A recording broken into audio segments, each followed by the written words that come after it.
पहले उसने ईरान के साथ हुई अंतरराष्ट्रीय परमाणु डील को तोड़ डाला, जिससे सालों की शांति की उम्मीदें एक झटके में खत्म हुई। फिर उसने इजराइल के पक्ष में खुलेआम झुकते हुए यरूशलेम को उसकी राजधानी मान लिया और वहां अमेरिकी दूतावास खोल दिया।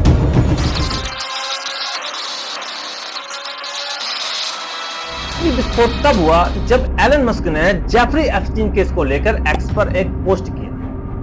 सीधा इशारा था कि ट्रंप का नाम उन गुप्त फाइलों में दर्ज है जिनमें एप्स्टीन के साथ यात्रा करने वालों की लिस्ट। एक ऐसा नेता जिसे नोबेल प्राइज तो छोड़िए, शायद फर्स्ट एड की किताब भी ध्यान से पढ़नी चाहिए। जब जिम्मेदारी का वक्त था तब उसने विज्ञान को मजाक बना दिया और अपनी बातों से पूरी दुनिया को हैरान कर दिया।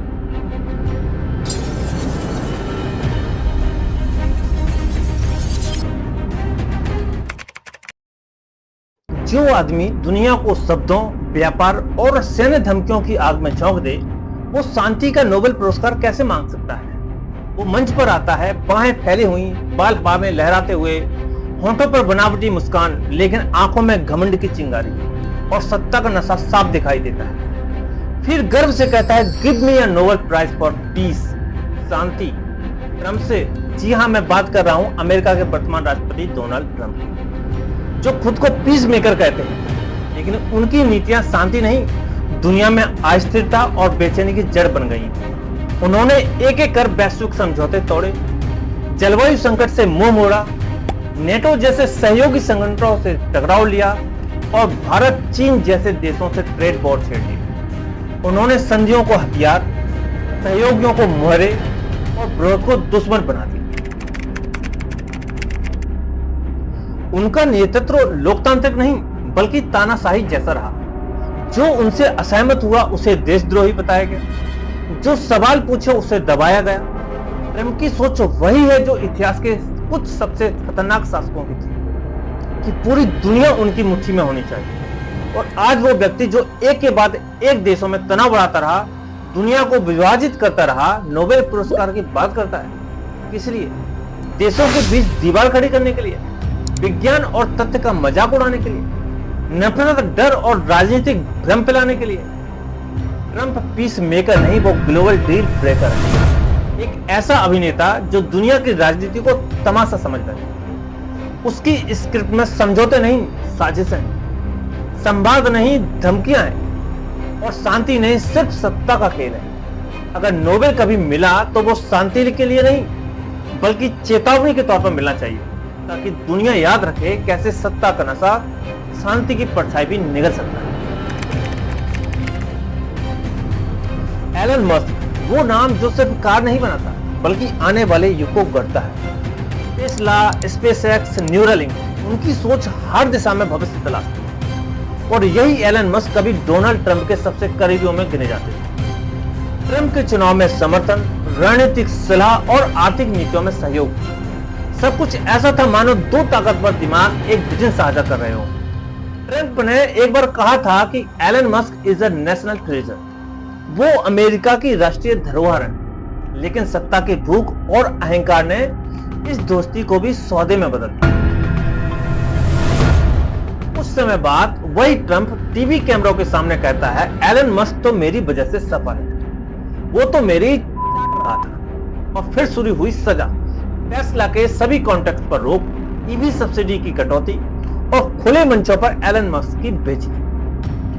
ट्रंप के लिए दोस्ती एक सौदा है, जब तक भरोसेमंद लगे साथ निभाओ, वरना जवानी हमला और करियर खत्म करने की धमकी दो।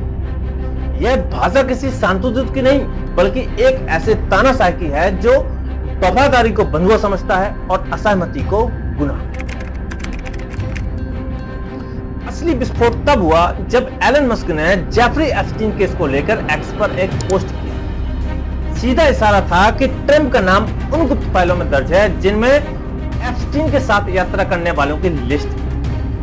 वही एप्स्टीन जिसकी चमकदार पार्टियों और प्राइवेट जेट्स के पीछे छुपा था एक अंतरराष्ट्रीय सेक्स ट्रैफिकिंग रैकेट, जिसमें कई ताकतवर नामों की परछाई थी। एलन मस्क का पोस्ट छोटा था लेकिन उसमें छुपे संकेत बड़े थे, और फिर कुछ घंटों में पोस्ट गायब। एलन मस्क के सरकारी प्रोजेक्ट भी ठप। ट्रंप ने सफाई नहीं दी, न तथ्यों के साथ ना कानूनी प्रक्रिया से, सिर्फ एक तीखा बार, Elon Musk is spreading fake news. लेकिन अगर सब झूठ था तो डर क्यों? अगर नाम नहीं था तो जवाब क्यों नहीं? और अगर सच्चाई में दम था तो एक्सपोज हटवाने की जरूरत क्यों पड़ी? एप्स्टीन फाइल्स कोई आम स्कैंडल नहीं, वो अमेरिका की पावर पॉलिटिक्स की अधूरी डायरी है, जहां नाम खरीद लिए जाते हैं, सच दबा दिया जाता है और दोस्ती को बंदूक की तरह इस्तेमाल किया जाता है।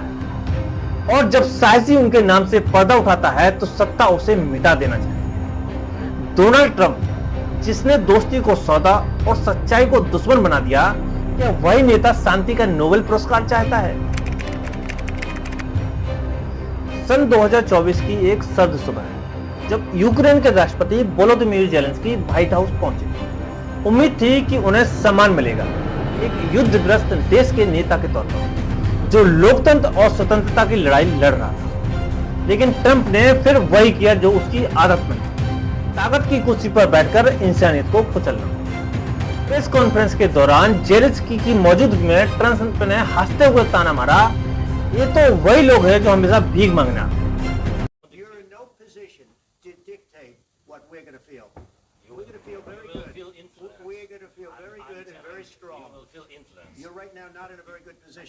You've allowed yourself to be in a very bad position, and he happens to be right about it. From the very beginning of the war, you're not in a good position. You don't have the cards right now. With us, you start having cards. Right now, you don't. You're playing cards. You're playing cards. You're gambling with the lives of millions of people. You're gambling with World War III. You're gambling with World War III. उसकी एक line ने Zelensky की नहीं, पूरी दुनिया की भावना को ठेस पहुंचाई। एक ऐसा नेता जो गोलियों और मिसाइलों से जूझ रहे देश का प्रतिनिधित्व कर रहा था, उसे दुनिया के सबसे ताकतवर देश ने यूं अपमानित किया गया, जैसे उसका संघर्ष कोई मजाक हो। ज़ेलेंस्की की मजबूर मुस्कान कैमरों में कैद हो गई, एक मुस्कान जिसमें दर्द था, अपमान था और एक ऐसे दोस्त की निराशा थी जिसने पीठ पीछे वार किया। ट्रंप का यह व्यवहार केवल राजनीतिक असंवेदनशीलता नहीं था, यह एक घायल देश की गरिमा पर हमला था। उसने साबित कर दिया कि उसके लिए इंसानी तकलीफ से बड़ी चीज है खुद का तमाशा और सत्ता का घमंड।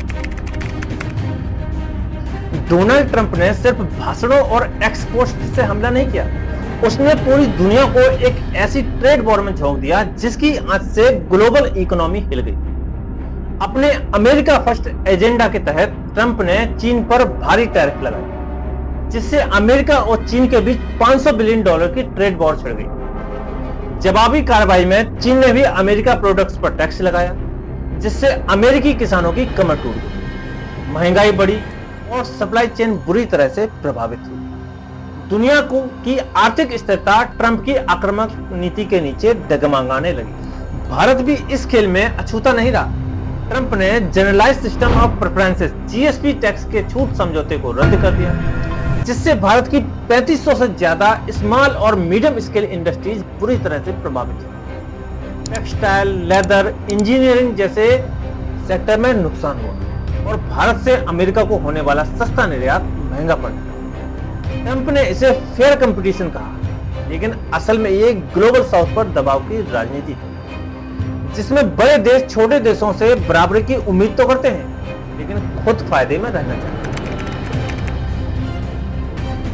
रूस के मामले में ट्रंप की रणनीति और भी दोहरी निकली। जब रूस यूक्रेन युद्ध शुरू हुआ तो ट्रंप ने भारत को नैतिकता का पाठ पढ़ाया। रूस से क्रूड ऑयल मत खरीदो, ये पैसा युद्ध में जा रहा है। लेकिन उसी समय अमेरिका खुद रूस से ऊंचे दामों पर फर्टिलाइजर, प्लेटिनम और पैलेडियम जैसी चीजें खरीदता रहा। अमेरिका डेटा के मुताबिक सन 2022 में अमेरिका ने रूस से $1.2 बिलियन का फर्टिलाइजर इंपोर्ट किया, भारत से कहीं ज्यादा दाम देकर। भारत को पीछे से डोंट बाय फ्रॉम रशिया कहा गया और खुद के लिए बिजनेस एज यूजुअल चलता। लेकिन भारत भी चुप नहीं रहा।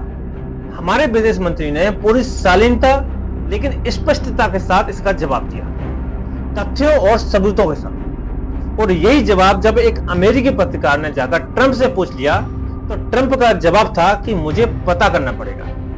अब सवाल यह है कि इतने बड़े देश का राष्ट्रपति और अपने ही देश की अरबों डॉलर की डील्स की जानकारी नहीं, या फिर सच्चाई सामने आने पर चुप्पी ही सबसे आसान रास्ता था। says that the US imports Russian uranium, chemicals, fertilizers, while criticizing their energy imports. Your response to that, sir? I don't know anything about it. I'd have to check, but we'll get back to you on that. Yeah, please. I don't know anything about it. I'd have to check, but we'll get back to you on that. Yeah, please. तो सवाल यही है, Trump की trade policy ने क्या किया? चीन से लड़ाई ने अमेरिका में महंगाई फैलाई, भारत की इंडस्ट्रीज को धक्का दिया और रूस के मामले में खुद दोहरा रवैया अपनाया। इसके बाद भी ट्रंप ने खुद को बताया the best deal maker in history. लेकिन सच्चाई यह है कि ट्रंप ने व्यापार में स्थिरता नहीं दी। उसने व्यापार को हथियार बना दिया, उसने रिश्तों को डील बना दिया और डील्स को धमकी में बदल दिया।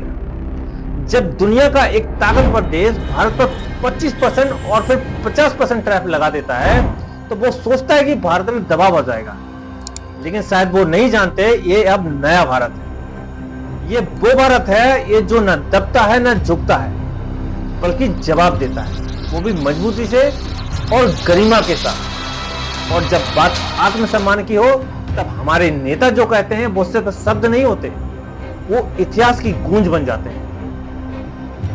भारत अपने किसानों के, पशुपालकों के और मछुआरे भाई बहनों के हितों के साथ कभी भी समझौता नहीं करेगा। और मैं जानता हूं व्यक्तिगत रूप से मुझे बहुत बड़ी कीमत चुकानी पड़ेगी, लेकिन मैं इसके लिए तैयार हूं। मेरे देश के किसानों के लिए, मेरे देश के मछुआरों के लिए, मेरे देश के पशुपालकों के लिए आज भारत तैयार है। अमेरिका में सरकारी कर्मचारियों को सुधार के नाम पर ट्रंप ने एक नया आदेश थमा दिया। अब हर सरकारी कर्मचारी हर हफ्ते एक ईमेल भेजेगा। ईमेल का टॉपिक होगा इस हफ्ते मैंने कौन कौन से 5 काम किए, और अगर किसी ने ईमेल नहीं भेजी तो मान लिया जाएगा कि उसने खुद ही नौकरी छोड़ दी। ये कोई काम का सिस्टम नहीं था, ये डर का सिस्टम था। बड़े से लेकर छोटे अफसर तक सब इसी चिंता में डूब गए कि इस बार कौन से 5 काम गिनाऊं कि मेरी नौकरी बची रहे। धीरे धीरे ईमेल एक रिपोर्ट कार्ड बन गई। काम दिमाग से कम और दिखावे के लिए ज्यादा होने लगा। ऑफिस में काम का बोझ नहीं, काम दिखाने का टेंशन बढ़ गया। एक तरफ ट्रंप इसे स्मार्ट ट्रैकिंग सिस्टम बता रहे थे, वहीं कर्मचारियों को कहना था ये एफिशिएंसी नहीं, ये ईमेल के जरिए तानाशाही है। हर सोमवार एक नया डर और हर शुक्रवार एक नई सफाई। अगर गलती से भी ईमेल ना भेजी तो बाहर का रास्ता तय। ये आदेश सुधार के नाम पर सरकारी सिस्टम की आत्मा पर हमला था। अब काम करने से ज्यादा जरूरी हो गया था काम का प्रचार करना, और यही था ट्रंप की असली पहचान और असली प्लान। काम की नहीं, डर की निगरानी। अप्रैल 2020 कोरोना अपने सबसे खतरनाक दौर में था। अस्पताल भर चुके थे, लोग डरे हुए थे और वैज्ञानिक दिन रात इलाज ढूंढने में व्यस्त थे। इसी बीच अमेरिका के राष्ट्रपति प्रेस कॉन्फ्रेंस में आए और बोले डिसइंफेक्टेंट जैसे फिनाइल या ब्लीच वायरस को 1 मिनट में मार देता है, तो क्या हम इसे शरीर के अंदर फेफड़ों में इंजेक्ट नहीं कर सकते? Disinfectant, where it knocks it out in a minute, 1 minute. And is there a way we can do something like that by injection inside or almost a cleaning? Because you see it gets on the lungs and it does a tremendous number of the lungs. So it'd be interesting to check that. So that you're going to have to use medical doctors with. But it sounds interesting to me. पूरी दुनिया सन्न रह गई। डॉक्टरों ने सिर पकड़ लिया, वैज्ञानिकों ने आंखें बंद कर ली, और आम जनता को यकीन ही नहीं हुआ कि सच में ये आदमी अमेरिका चला रहा है। ब्लीच को फेफड़ों में इंजेक्ट करना कोई इलाज नहीं, सीधी मौत को नहीं होता था। लेकिन ट्रंप यही नहीं रुके, बोले मैं डॉक्टर नहीं हूं, लेकिन मेरा दिमाग तेज है। असलियत में ना तो वो डॉक्टर थे और ना ही दिमाग की बात कर रहे थे। उस समय जब पूरी दुनिया को समझदारी और वैज्ञानिक सोच की जरूरत थी, वो विज्ञान के नाम पर तुक्केबाजी और बेहुदा बात कर रहे हैं। इस बयान का असर भी खतरनाक रहा। अमेरिका में जहर खाने के मामले बढ़ गए। लोग हेल्पलाइन पर कॉल करके पूछने लगे क्या सच में ब्लीच पीना चाहिए। हालात ऐसे बन गए कि सरकार को सार्वजनिक रूप से कहना पड़ा कि प्लीज डिसइंफेक्टेंट पीना या इंजेक्ट करना जानलेवा है।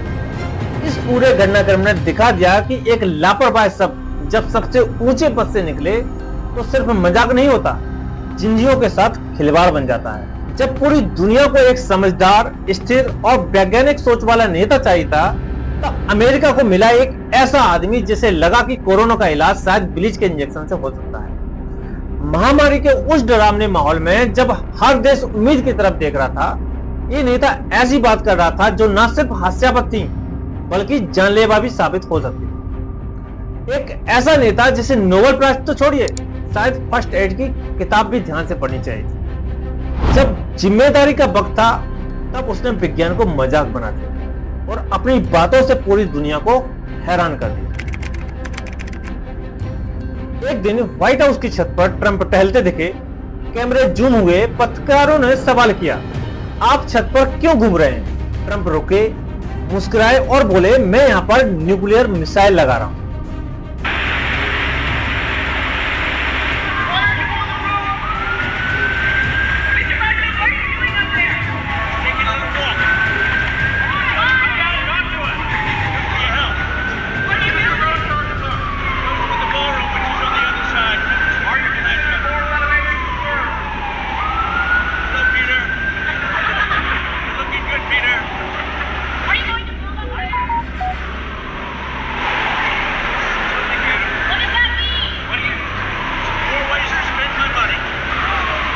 शायद ये मजाक था, लेकिन उसी दिन दूसरी तरफ दुनिया का एक हिस्सा जापान परमाणु हमलों की बरसी पर मौन खड़ा था। हिरोशिमा और नागासाकी में एक ही पल में लाखों जिंदगियां खत्म हो गई। जब जापान आंसू बहा रहा था, ट्रंप न्यूक्लियर बम पर हंस रहा था। न संवेदना, न सहानुभूति और न ही उसे इतिहास की समझ। जो युद्ध की भयावहता को चीख चीख कर बताता है, वो चाहता तो कुछ नहीं करता या एक छोटा सा शोक संदेश दे देता, लेकिन उसने चुना मौत और हथियार का मजाक बनाना। एक सच्चा नेता चुप रहकर इंसानियत भी दिखा सकता था। जिस दिन दुनिया मशरूम क्लैब को याद कर रही थी, उसी दिन ट्रंप ने मिसाइलों पर हंसकर पूरी इंसानियत को मुंह चढ़ाया। यही वजह है कि उसकी शांति की बातें डर पैदा करती, क्योंकि वो शांति दूसरों के दर पर हंसती है और युद्ध की कीमत को भूल जाती है।